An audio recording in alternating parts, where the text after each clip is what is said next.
Hello again, everybody. Welcome to Leading the Way Today, powered by Leadership America. I'm Scott Murray. And I'm Angel Carlton. Great to have you with us as we share with you the insights of prominent and influential leaders from some of the most recognized companies and organizations in America. We're going to be taking a peek behind the curtain at all of these successful for-profit and not-for-profit entities and share their secrets and strategies for success, as well as their perspectives on leadership and life. From culture to collaboration, creativity to innovation, transparency to diversity, we'll be addressing how these leaders in America are creating legacies and leading the way today. I'm sure, Angel, as the mom of a son, and of all the things that you get a chance to do day in and day out, being a parent is probably number one on your list. Would you agree? Yes, absolutely. Well, I tell you what, there really is nothing better or even more important or more rewarding than making the difference in the life of a child. And that's what St. Jude Children's Research Hospital has been doing for over half a century, every single day. Saving young people with childhood cancer, leukemia, or other catastrophic diseases. Rick Shadyac is a special individual indeed. As president, CEO of ALSAC, the fundraising and awareness organization for St. Jude Children's Research Hospital, he continues to lead the way in fulfilling the mission of St. Jude, finding cures, saving children. So we are most pleased to welcome Rick Shadyac. I so enjoy what we do each and every Sunday afternoon, Angel, but this one's really kind of special because, as you well know, as someone that went to college and was very close to going on to medical school to become a pediatrician, this is special because, as I have said for years, the place I'm talking about today, to me, is a Disneyland for sick kids. I remember the first time I walked in, I said, wow. And the environment and the culture that exists there is above and beyond just about any organization or corporation I have ever been a part of. Now, people are saying, gosh, Scott, what are you talking about? What are you talking about? Well, I'm talking about St. Jude Children's. That's right, the research hospital that we have come to know for years and years. And we're talking about St. Jude Children's Research Hospital. And let me tell you a little something about the chief executive officer. He became the president and the CEO of ALSAC, the fundraising and awareness organization for St. Jude Children's Research Hospital, back in about 2009, I think it was. So it's close to 10 years ago. And prior to becoming CEO, he served as the chairman and president of the ALSAC Board of Directors. And he earned a BA in political science from Marquette University and a law degree from Loyola University in Chicago, your old hometown. Yes. How about that? Well, you can mince words with our good guest here shortly. The mission of St. Jude Children's Research Hospital, which is based in Memphis, Tennessee, is to advance cures and means of prevention for pediatric catastrophic diseases through research and treatment consistent with the vision of their founder, Danny Thomas. No child is denied treatment based on race, religion, or a family's ability to pay. That's right. You go to St. Jude, you don't pay a dime. That's incredible. They take care of everything. I'm talking airfare. When you stay there, it's taken care of. You might be in the Ronald McDonald House. You might be any, it's just over and above. And it's quite a place. Founder and entertainer Danny Thomas opened the doors to St. Jude back in 1962 with a dream that no child should die in the dawn of life. And I'll tell you what, why don't you I mentioned ALSAC. Mm-hmm. Tell our listeners what ALSAC stands for, Angel. Well, ALSAC stands for American Lebanese Syrian Associated Charities. And Danny Thomas was Lebanese, and that's where that all comes from. Gotcha. Okay. It was founded by Danny Thomas in 1957 to be the fundraising and awareness organization for St. Jude Children's Research Hospital. And its sole mission is to raise the funds and awareness necessary to operate and maintain the hospital. So ALSAC is responsible for raising 75% of the funds necessary to operate St. Jude. And listen to this. I talked to you about being free, unlike other hospitals all around the world, for that matter. The majority of funding for St. Jude comes from a generous donor. There are a few out there, lots of generous donors. It costs no less than $2.7 million per day to operate the hospital. And I remember when it was about $500,000. But I think the most important part of the whole thing, years ago, I remember raising money door to door for St. Jude Children's Research Hospital when I was a little kid. And I'll tell you something, this is what's really above and beyond. In 1962, when Danny Thomas founded St. Jude, the cure rate for childhood leukemia, was 4%. And a few years back, I remember going up there, It is now 94%, and it might be even more than that. And the guy, the gentleman, the man himself who will be able to give us all that information is Rick Shadyac. Rick, how was that for an introduction? Did we? We're almost done with the show, so just say goodnight, everybody. Well, thank you, Scott and Angel. That was absolutely fantastic. It's a privilege to be on your show. Did we get it all right? You did. Just absolutely perfect. Oh, well, let me ask you this. I mentioned that statistic. I remember hearing that years and years and years ago. 4% and then 94%. Is it about that now, or where is that, those statistics? It's just above and beyond, whatever it might be. It is 94% for acute lymphoblastic leukemia, which is the most common form of childhood cancer.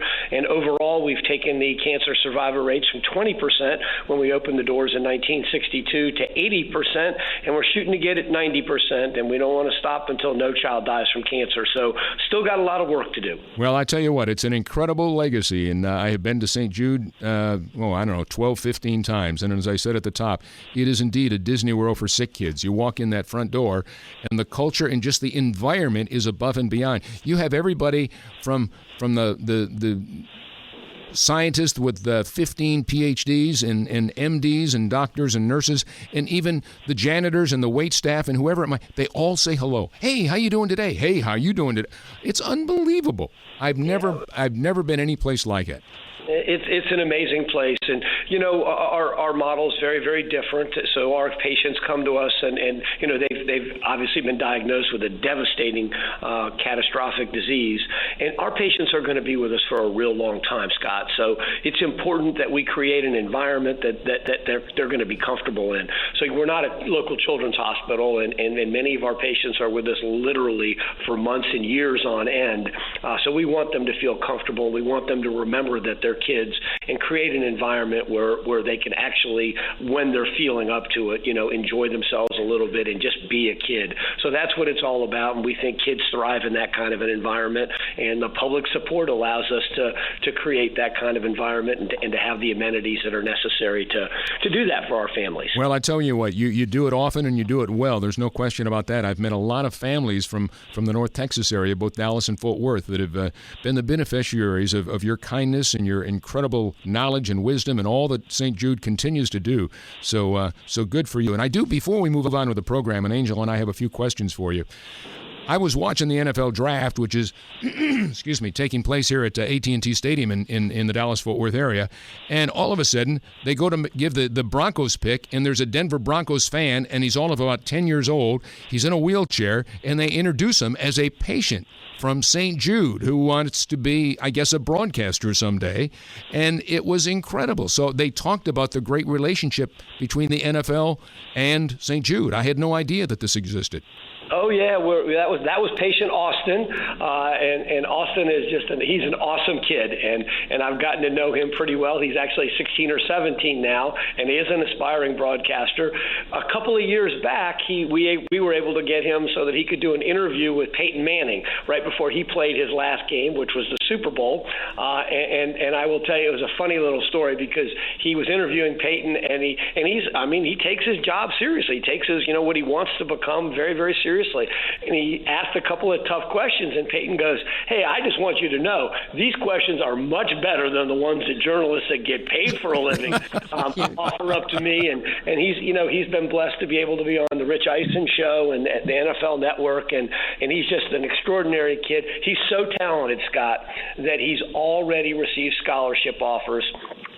People have seen him, colleges have seen him on television, and they're just blown away by the kid. He's a remarkable young man, and he's a great example of how you can overcome lots of challenges in your life to ultimately do what you want to do. So I love Austin. He's a great kid. Oh, that's fantastic, and yeah. I can see Peyton Manning having a great time with that. Of course, Peyton, you're in the state of Tennessee, and he, of course, went to the University of Tennessee before he went on to his Pro Football Hall of Fame career. That he'll be inducted here soon. But that was great stuff. Great stuff. Yeah, he did a great job. Yeah, I loved his really energy. Did. You can tell. It was phenomenal. Absolutely. Yeah. It was good. He is. That's how he is. Yep. Well, I tell you what, as we always do here, Rick, Angel and I start off with a little something called the lightning round, and it's kind of your journey to success and how you've gone on to become the CEO of a major organization like St. Jude. So it's 5 fun questions that kind of let people know who you are and what you're all about. First one, very simply, first job, what'd you learn from it?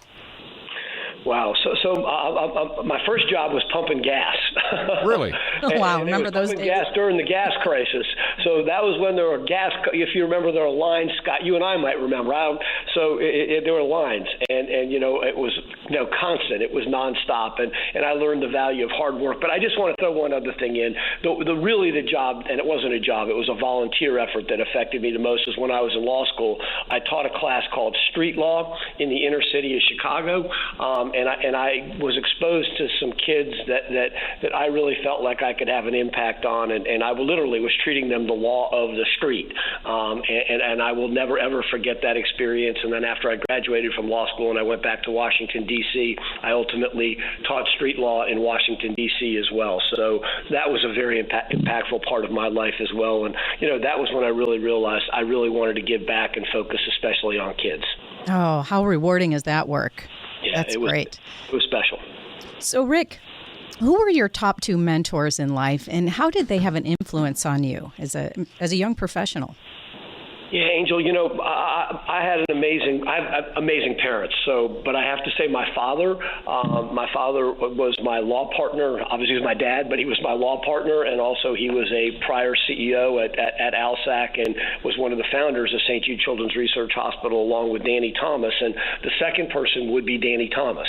And I was blessed to be able to know him, and he and my father were very, very good friends. And he actually even used to stay at our house, I remember, when I was a little kid. But as I got older, I was able to get to know him as a young professional, and I am constantly inspired by my father and Danny Thomas. Both of these gentlemen have passed on now, and the courage and the bravery that they had, the vision that they had to create ALSAC, American Lebanese Syrian Associated Charities, to build St. Jude Children's Research Hospital. And I think about how daunting the task was that they decided that they were going to put it in a segregated city, Memphis, Tennessee. They were going to treat all kids regardless of their race or their economic background. And they took on a disease that was deemed to be completely incurable. So that leukemia that we talked about, Scott recited the statistic correctly, had a survival rate of 4%. Things were so dire, Angel, back in those days, that parents literally were told to celebrate half birthdays with their kids because they wouldn't survive to their next birthday. Yet that was the disease that these men and women decided to tackle first at St. Jude Children's Research Hospital, and they defied everyone who said, "You're wasting your time, it's impossible," and they said, "No, it's not. We're going to get this done because no child should die in the dawn of life." Great. And how What a proud great must vision. you be to follow in Danny Thomas' footsteps and your father's? I didn't know that whole story, Rick. That's incredible. Gosh. Yeah, but I'd love to tell you the whole story because it's an amazingly cool story. But it's so awesome for me to be able to follow in the footsteps of my father and to try to carry on the legacy of my family. For sure. And also, Danny Thomas. He was amazing people. Oh, that's outstanding. Question 3, most important and most significant experience or turning point in your professional career in developing your skills as the leader that you have become? Well, actually, I'm gonna answer that this way. It was when I didn't get into my college of choice. And somebody told me that I should consider going to trade school instead of furthering my education. You're kidding, really?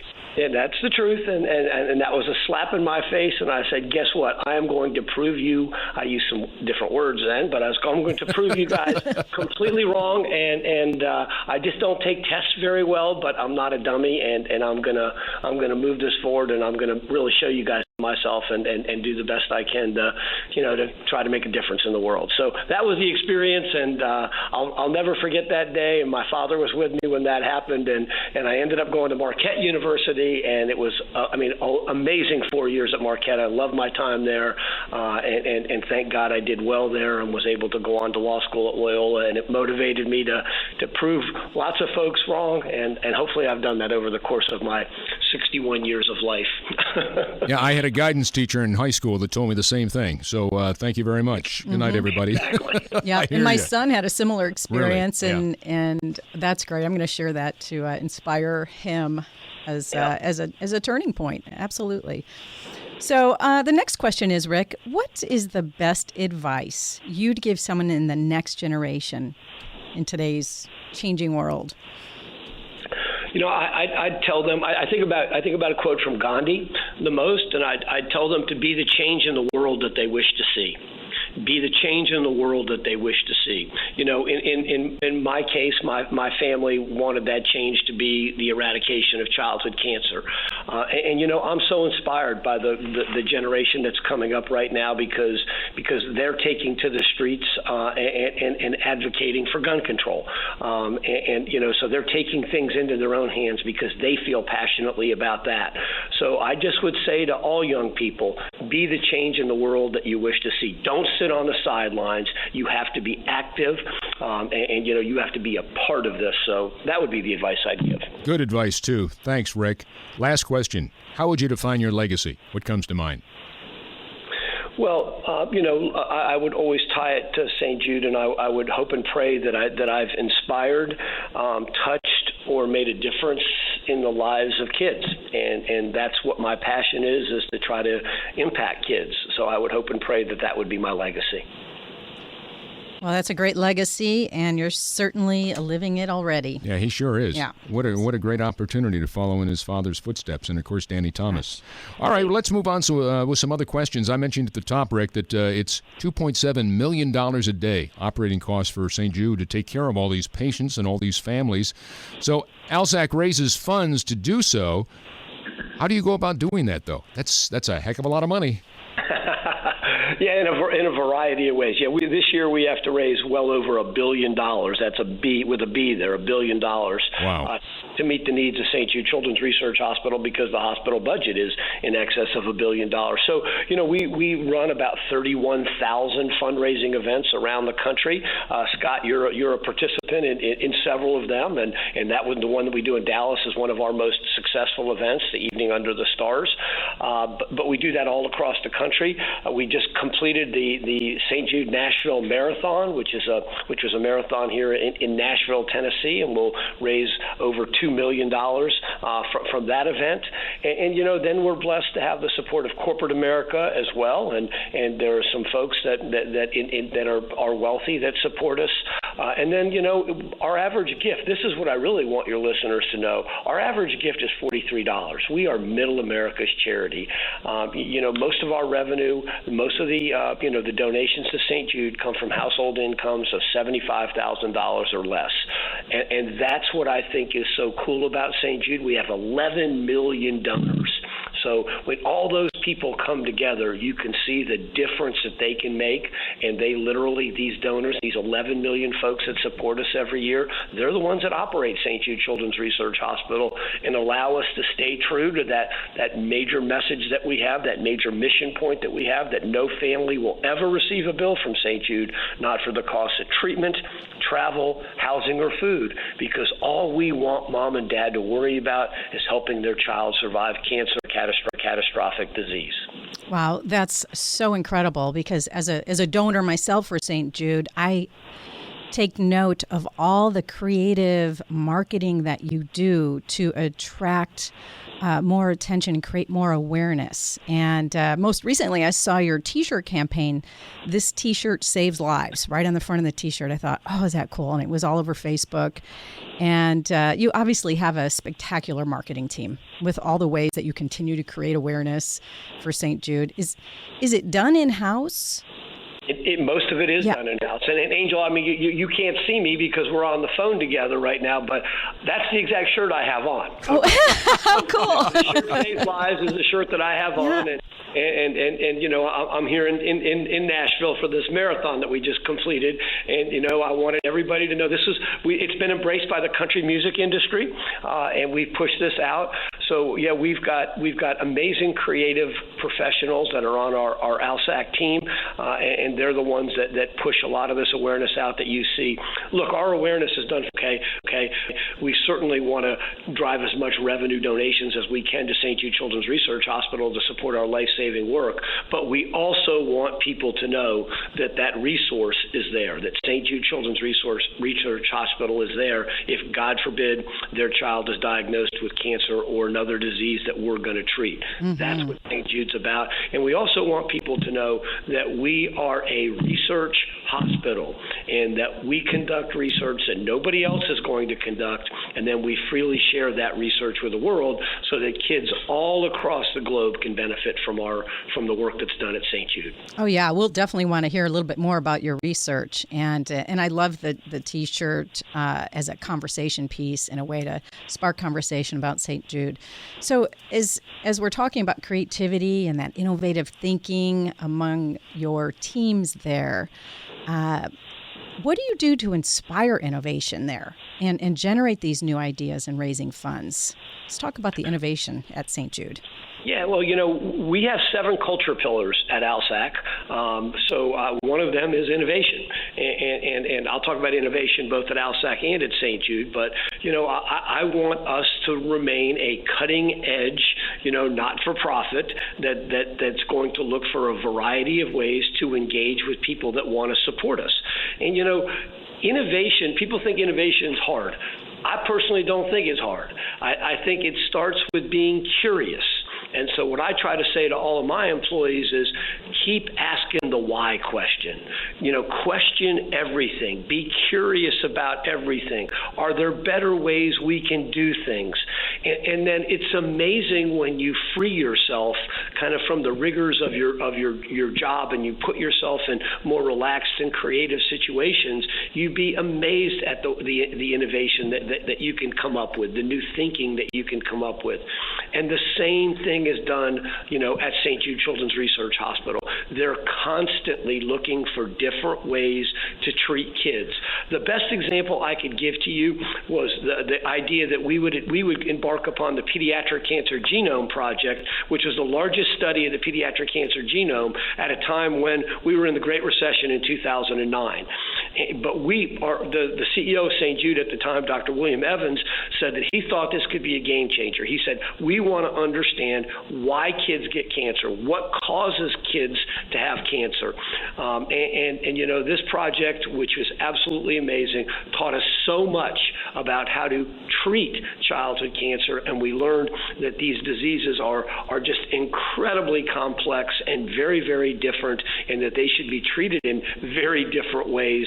And it's ultimately leading us down a path of personalized medicine and personalized treatment plans. But it's because we do things that nobody else is going to do, and we're able to do those things because of the incredible support of the public. That's the power of curiosity. It is. Well, let me play off of what Angel just said when you talk about the power of curiosity and into innovation. Let me go from innovation to culture. And I mentioned at the top, from the janitor to the highest level surgeon, everyone is compassionate and courteous when you walk into St. Jude. So we know the stories about the importance of reinforcing the values of culture, but I was just curious, what do you do there to make people aware of the fact? Be them a janitor, a cook, a nurse, a doctor, researcher, whoever it might be, just the behaviors that impact this incredible positive behavior that exists there, it seems, day to day. Scott, it's interesting. I think that the culture of St. Jude emanated from Danny Thomas. And I remember Danny Thomas, who back in the day was this amazing Hollywood star, and yet when he would come to St. Jude Children's Research Hospital, he would talk to everybody. He would talk to the patients and the families, but he would talk to to your point, the people that clean the hospital rooms, the cafeteria workers, the doctors and the scientists, and he treated everybody the exact same. And he wanted St. Jude Children's Research Hospital to be a family environment, and wanted everyone to know that every person's job was just as important as the next person. So if you were the person that was cleaning or working in the cafeteria, you were just as important as he was, or the CEO of ALSAC or St. Jude Children's Research Hospital is. And that kind of culture has continued to this day. And you know, Scott, I think we're blessed because we get to meet some of the most amazing families that come to us from all across the United States and the world.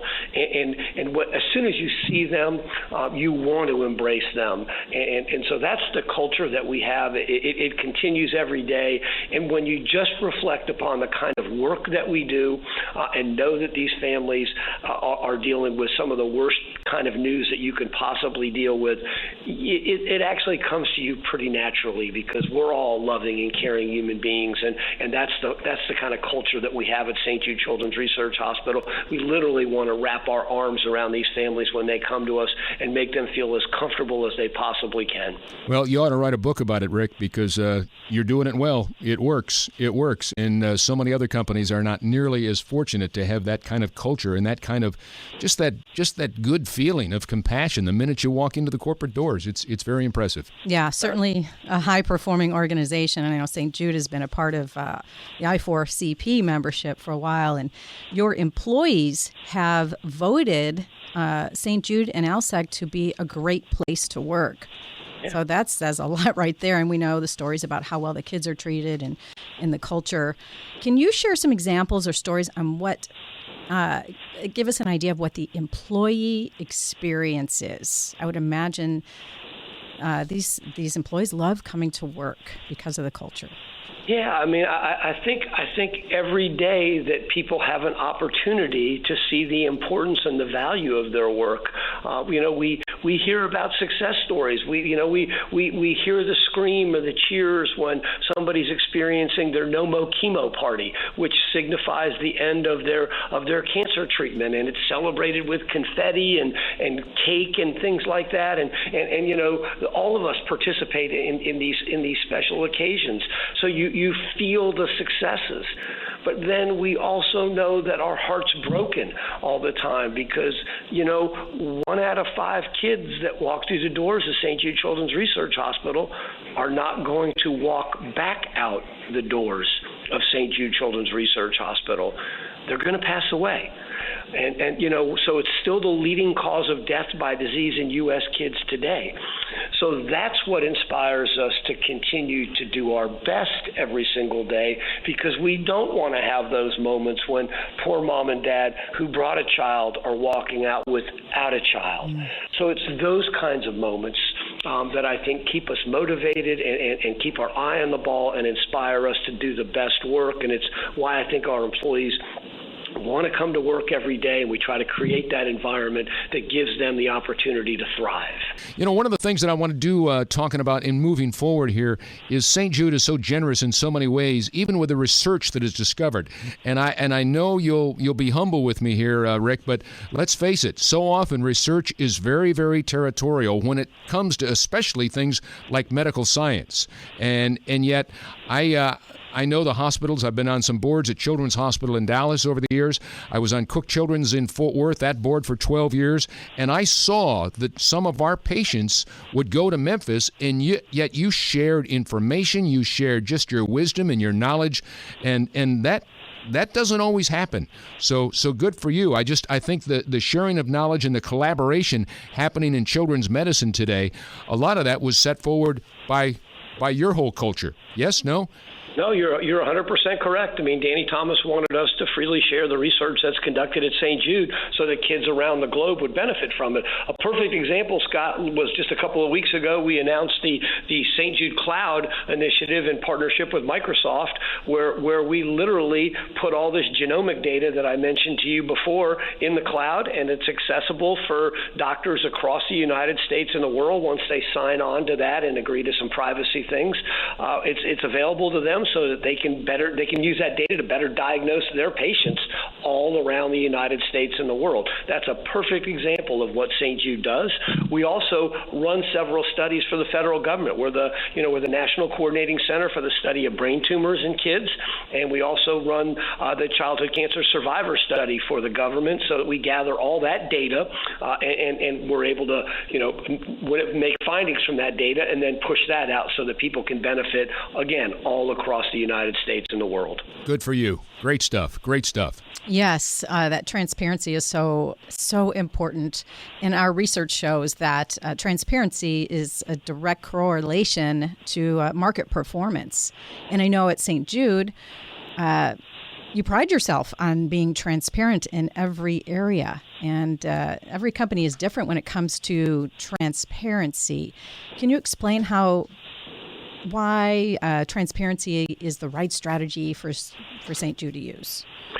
Well, I think it's the right strategy for all brands to use, and it's all about trust. Transparency is all about trust. So, if you want people to engage with your brand, if you want people to make a donation to St. Jude Children's Research Hospital, you've got to be transparent about what their donation is going to do. You've got to be able to demonstrate impact. You've got to be able to demonstrate how those funds will be used. And that's why I think that we're so successful. It's why we're generally one of the most trusted brands in America.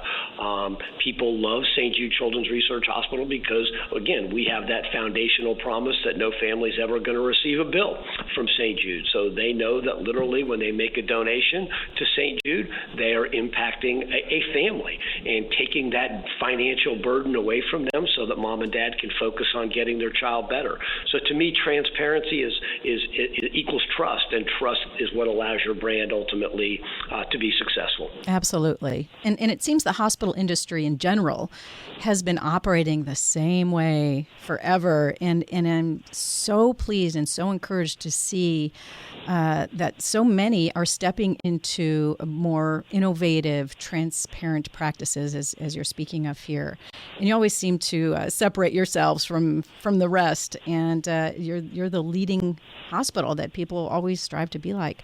So how much are you looking outside of the healthcare industry for some of the more cutting edge or next practices, as we call them here at I4CP, that you won't get from collaborating with other hospitals? And are there other similar industries that you're looking to mimic? Absolutely. It's a great question, Angel. So just the perfect example is the one I just gave you. So, St. Jude Children's Research Hospital partnered with Microsoft to create this cloud so that research could be put out there in the internet to be used by multiple people. At ALSAC, we pride ourselves on spending lots of time with companies that have been in the news a lot lately, but, it's important that we have great partnerships with Google and with Facebook and with Amazon. We just tested a great way to make a donation, a voice-activated donation with Amazon. So you can ask Alexa, you can tell Alexa that you want to make a donation to St. Jude Children's Research Hospital, and you can do that now. So, those are some of the cutting-edge things that I believe we always have to be, willing to engage with, and it's paid off wonderfully for us. So, that just gives you a couple of ideas. Mm-hmm. That's great. Tell you what, I remember when you were here last year for the evening under the stars, the gala that you put forward here in the Dallas, North Texas area. There were some great stories that always come out of that, and I'm most privileged and proud to MC for that event for you each and every year, Rick. But I tell you what, I always compare some of the other events that I MC and what have you that are charitable and along the same lines as St. Jude, and somehow you just always seem to get it right. You personally coming in as you do, but just your staff and what have you. And it truly shows the way people open their hearts, and I really would be remiss if I didn't say how moved everybody was. That it's kind of like a who's who of people from Dallas that are there, that have the deep pockets and whatever, that come to support families and children or what have you. And yet, do you remember that guy last year, the 5-year-old girl who had just received all kinds of treatment for the last 2 years at that point, since she was like 2.5, 3 years old? She got up and shared her story, and there was some guy in the audience that nobody knew. He was not one of the people that you always see at these different events that has the deep pockets. He gave $250,000. All of a sudden, he said, $250,000. And we said, what is going on? And everybody wanted to know who the guy. Does that happen often? That was unbelievable. I have never in my entire life seen anything like that at one of these Fund a Cure or, raise money for whatever it might be. Scott, it doesn't happen often, but it happens. That was a remarkable set of circumstances in Dallas that night. I'm blessed to work with some amazingly talented staff members that create these experiences for people. But there was a very, generous man that decided he wanted to stand up and match our Give to Live. That's that opportunity when you can actually make a donation to St. Jude, and it's 100% tax deductible, and you don't get anything in return. You literally are just helping us to operate the hospital.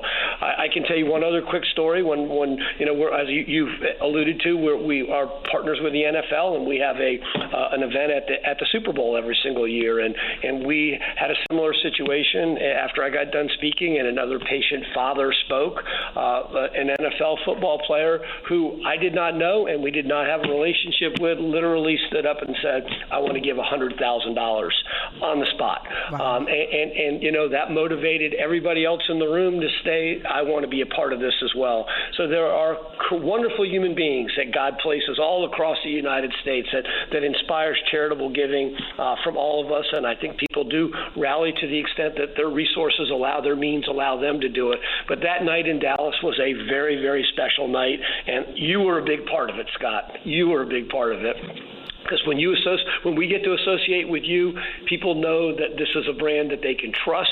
You're a trusted leader in that community, and you give us that platform. So thank you, my friend, for all that you do for St. Jude Children's Research Hospital as well. Well, you're very kind with your comments. I don't know if they're what they should be. I mean, really, you're above and beyond. I can't thank you enough. But I tell you what, it's a labor of love, and I'm sure that everybody else that's out here or out there at those events is there for the same reason, because they see the incredible work that you do every single day. And it doesn't get much better than helping a child. And when it's a sick child and you see all the things that you have done for decades, it's awful easy on my part to just show up on a particular night and help your cause and help your mission and try and make it all that much better, so that we can take that 94% that you now cure and make it eradicate it, that we can make it 100%. Wouldn't that be something someday? That'd be something special. So that leads me to my next question. The future. Where you are from a research standpoint, for what lies ahead for ALSAC and St. Jude.